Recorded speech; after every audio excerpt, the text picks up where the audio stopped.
Salutations and welcome back to another episode of my Minecraft Hardcore series. This is episode 14. My name is GOJIRACELL, I am your host, so let's begin.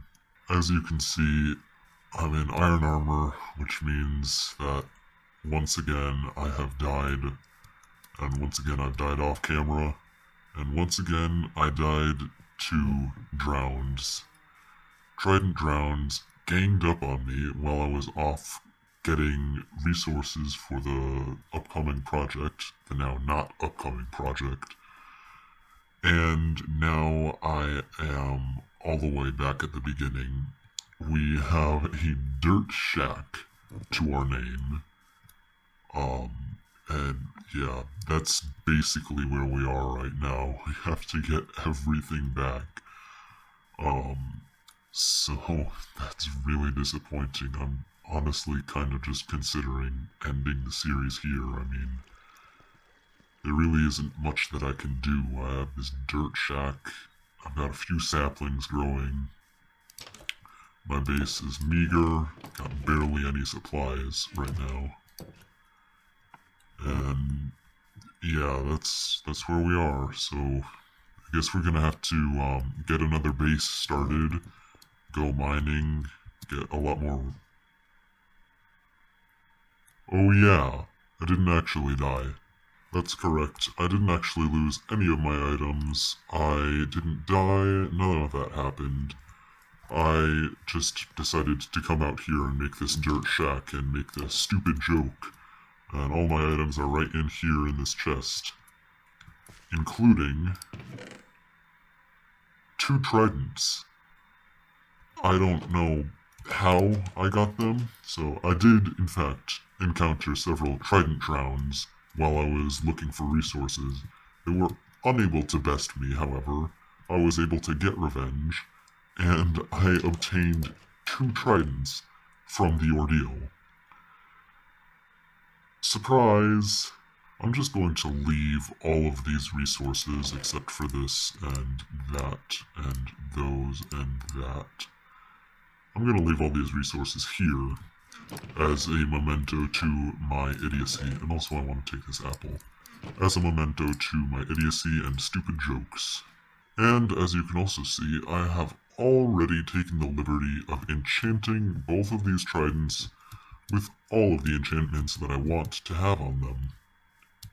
Which means all that's left to do is return to my base and utilize my tools to complete this project, except I'm not going to do that right now because, as I've said, this project is going to take a very long time. However, it will take much less time to get back to my base now that I've got... Hold on, that looks really stupid. I need to take the shield out of my hand first, and then we can fly through the water, basically. It's a little bit noisy, but I'm pretty sure my base is in this direction. You know what, I'm gonna stop by this drowned village to see if anybody's here. There is one. And this one's called GOJIRACELL's Vengeance. You know why? Because I want to take revenge on the drowns that killed me last time.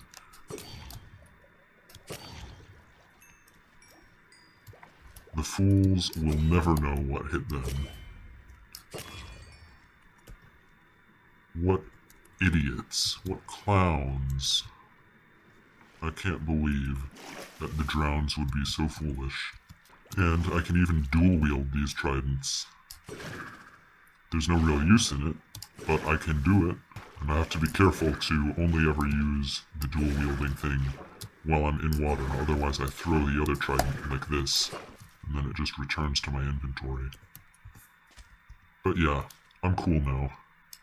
Additionally, you may notice that the video quality, and also maybe the audio quality, I'm not certain about the audio quality, but certainly the video quality, has improved dramatically.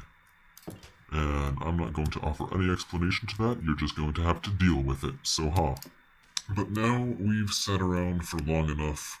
I am going to, again, recommence my work on this giant hole in the ground, and I'm finally actually going to shed a little bit of light onto what I am attempting to construct here. So as you can see, here down at the bottom of the hole, we have a few blocks placed in a slightly strange arrangement. Now, what this slightly strange arrangement allows us to do is place water. It flows down to just the edge, and if we place more water, then it flows down into this little area right here. Now, what this area should be able to do is transport items from the bottom of this hole to the surface. That's the plan here. Now, I'm certain some of you are asking, hey, GOJIRACELL, what's with the ice? Well, my friend, as I descend into, or ascend into the darkness, the ice allows the blocks, which will be traveling around at the bottom, to move at a faster pace. And this farm, let me tell you, this farm is going to be all about efficiency. Yep, that's right, it's a farm. But it's not just any old boring farm trying to get crops or something. No, this farm is farming a very valuable resource for me. And that resource is experience. You see, having a skeleton spawner, it's great. It works, but it doesn't work well. It functions properly, you can go there, and after a little while, you get a little bit of XP. But I need a lot of XP. Now, a lot of XP does not mean, of course, that this is the most efficient XP farm available. Far from it, in fact. This is actually probably one of the worst designed XP farms ever. If I'm being honest, using the skeleton XP farm is probably a wiser and simpler decision than going through with the project that I'm about to do. However, I don't care about that. See, for some reason I have an obsession with this particular design of XP farm. I just say, hey, I want to get experience with a arguably very inefficient method, and then go from there. And for some reason, this particular XP farm, a cactus smelting farm, is what I inevitably end up with. Essentially, what this farm will do is it will run ambiently. It will run in the background, not doing much, just slowly chugging away, making the experience. And when the time comes, I will be able to take the experience and use it. And that's the benefit of this farm, is that, while it doesn't give you instant results, it can give you instant experience.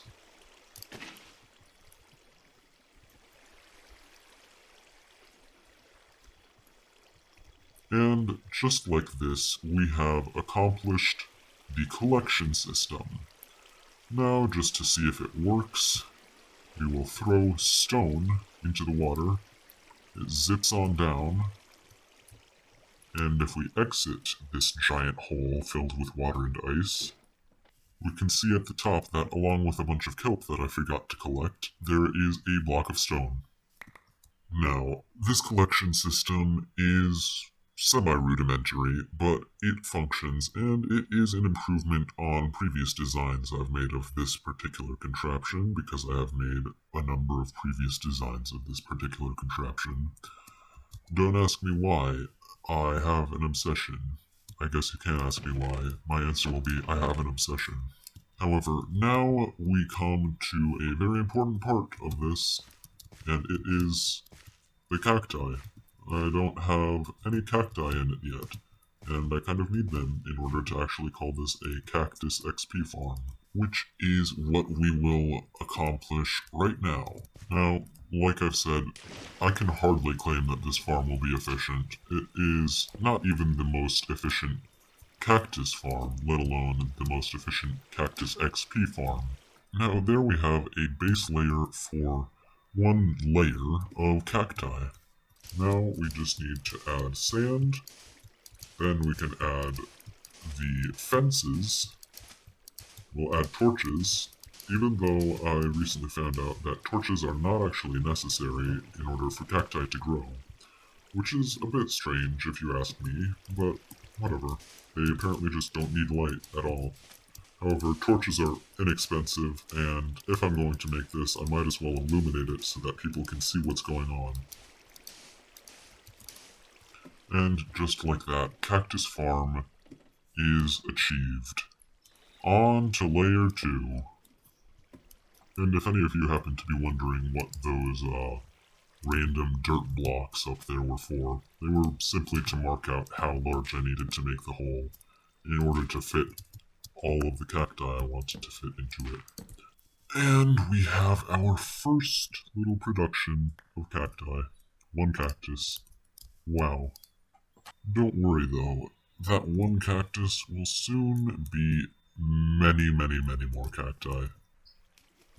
And so far, our little cactus farm has produced a cool 51 cacti. Not quite enough to fill this layer, though I think if I climb up to the top and I examine...